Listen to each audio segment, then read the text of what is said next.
আজই ডাউনলোড করুন আর এনজয় করুন আপনার পছন্দের শো। তো ফাইনালি তুমি ইন্ডাস্ট্রিতে সাক্ষর মতো একজন গডফাদারকে পেয়ে গেলে। একের পর এক কাজ পেয়ে চলেছ, প্রথমে অ্যাসিস্ট্যান্ট, তারপরে ম্যানেজার, তারপর ফাইনালি প্লেব্যাক সিঙ্গার। মধুর যে সোলো ভার্সনটা, পার্টিকুলার এই গানটার জন্য আমি একটা পারফেক্ট ভয়েস খুঁজে পেয়েছি। মেয়েটার নাম কি? আরশি। আমি চাই যে গানটা ওই গাক। আমি বুঝতে পারলে, আমি চাই যে গানটা ওকে দিয়েই গাওয়া। আরশি মানে তোমার ওয়াইফ? হ্যাঁ হ্যাঁ হ্যাঁ। আরে বাপ রে বাপ, তো দারুণ ব্যাপার। তাহলে আমি রেকর্ডিং সেরে তোমার সাথে একটা বসে প্ল্যান করে নিই। Okay okay okay Subratim, thank you so much. Sure. এটা কি করলেন আপনি? কি করলেন? আরে এতক্ষণ ধরে আমি আপনাকে কি বললাম? এই ইতিহাস এত কথা কেন বললাম আপনাকে? আমি এত খাটলাম কেন বলুন? এই বুঝলেন আপনি? পট করে মিউজিক ডিরেক্টরকে বলে দিলেন আমি গান গাইবো, মানে রেকর্ড করব। আমি কিন্তু এসবের মধ্যে নেই। তো কেন করলেন এটা আপনি? তুমি তোমার দিদিকে বড় সিঙ্গার হতে দেখতে চাও তো আরশি? তাই তো বললাম এতক্ষণ। তাহলে কাকইকে এভাবে আতুপুতু না করে ওকে এই রাফ মার্কেটের জন্য প্রিপেয়ার করো আরশি। শোনো আরশি, এই দুনিয়ায় কিছু পেতে হলে না ছিনিয়ে নিতে হয়, নিজের যোগ্যতা দিয়ে সবটা অ্যাচিভ করতে হয়। আমাদের এই ইন্ডাস্ট্রিতে সব ফিল্ডে এত এত কম্পিটিটর। আরে কাকই তো ছাড়, তোমার থেকে অনেক বেটার শিল্পীরা সব কাজের জন্য ফ্যা ফ্যা করে ঘুরে বেড়াচ্ছে। ঠিক সময়ে ঠিক মানুষের সঙ্গে আলাপ হওয়া, সুযোগ পাওয়া, আর সেই সুযোগ পেয়ে নিজেকে যোগ্য বলে প্রমাণ করতে পারাটাই হলো সাকসেসের প্রথম ধাপ।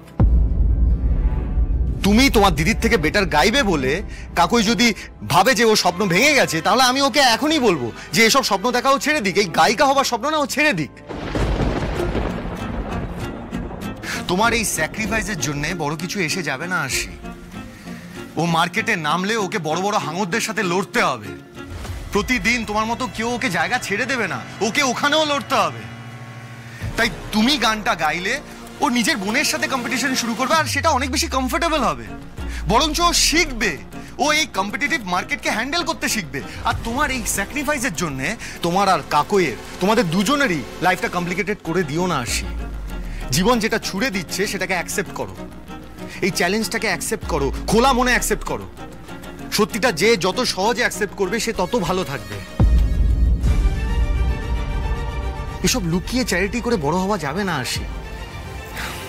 তাই আমি তোমাকে বলছি, দেখো আমি তোমাকে রেসপেক্ট করি বলেই বলছি, আর তোমার এই প্রতিভাকে রেসপেক্ট দিয়েই বলছি।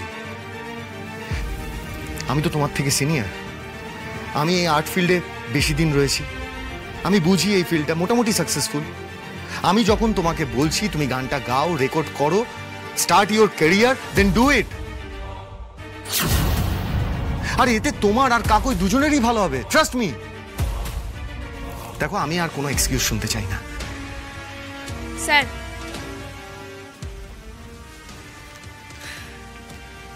শিল্পের দুনিয়ায় আপনি আমার গুরু স্যার, তাই আমি আপনার কথা ফেলবো না, রাখবো। আমি আপনার সিনেমায় গান গাইবো স্যার, কিন্তু আপনাকেও আমার একটা কথা রাখতে হবে। কি? স্যার, আমার গান গাওয়ার ব্যাপারটা এক্ষুনি বাড়িতে জানাবেন না স্যার, প্লিজ। দিদির একটা রেকর্ডিংয়ের কথা চলছে, বজরংবলীর কৃপায় ওটা হয়ে যাক তো খুব ভালো হয়। অ্যাটলিস্ট ও একটু সাফল্যের মুখ দেখুক স্যার, তারপর না হয় ওকে সময় সুযোগ বুঝে বোঝানো যাবে।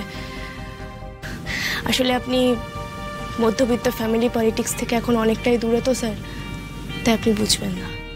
দুই বোনের মধ্যে যতটা ভালোবাসা থাকে তার চেয়ে রেষারেষিও কোনো অংশে কম থাকে না।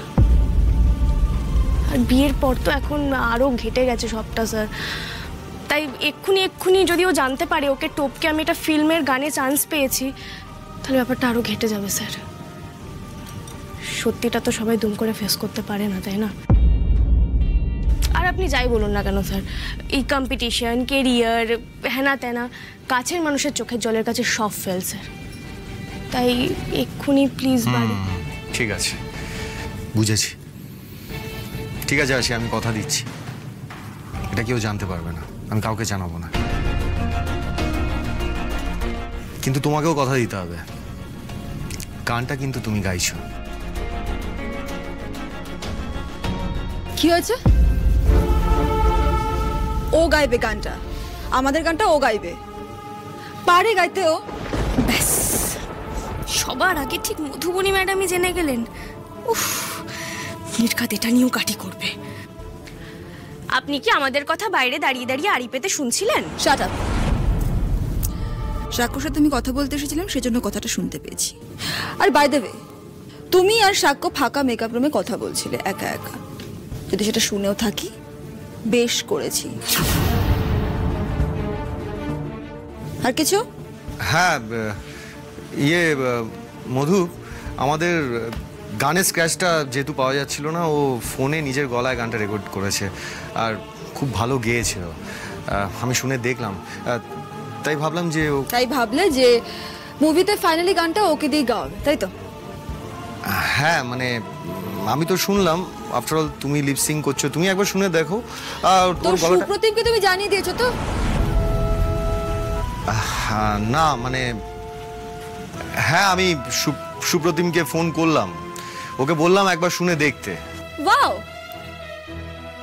সো অলরাউন্ডার আরশি, কংগ্রাচুলেশনস, মেনি মেনি কংগ্রাচুলেশনস, খুব ভালো। তো ফাইনালি তুমি ইন্ডাস্ট্রিতে সাক্ষর মতো একজন গডফাদারকে পেয়ে গেলে। আগের পর কাজ পেয়ে চলেছো, প্রথমে অ্যাসিস্ট্যান্ট, তারপরে ম্যানেজার, তারপর ফাইনালি প্লেব্যাক সিঙ্গার। মানুষকে কতদিন কত স্ট্রাগল করতে হয় না ইন্ডাস্ট্রিতে থাকার জন্য। আর তোমাকে কিচ্ছু করতে হলো না, দেখো, জাস্ট বুদ্ধি খাটিয়ে একদম ঠিকঠাক একটা খুঁটি ধরে নিলে। মধু, প্লিজ এভাবে কথা বলো না। আমি কারোর গডফাদার টাদার নই। কেউ ভালো কিছু করলে তাকে সাপোর্ট করতে ইচ্ছা করে, দ্যাটস ইট। যাই হোক, আমরা তাহলে এবার শুটিংটা শুরু করি। আরশি, বলছি তুমি শুটিংয়ে সব কিছু রেডি করো।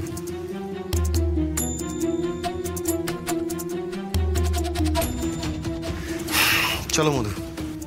তুমি যাও, আমি একটা ফোন সেরে আসছি।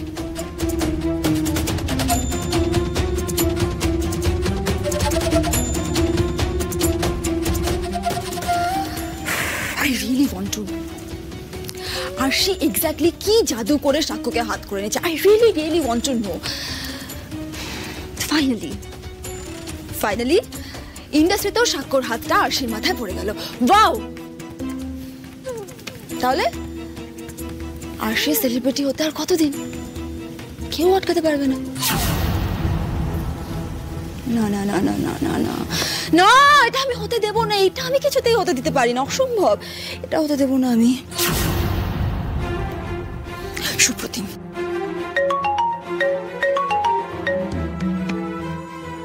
হ্যাঁ মধুবনী, বলো।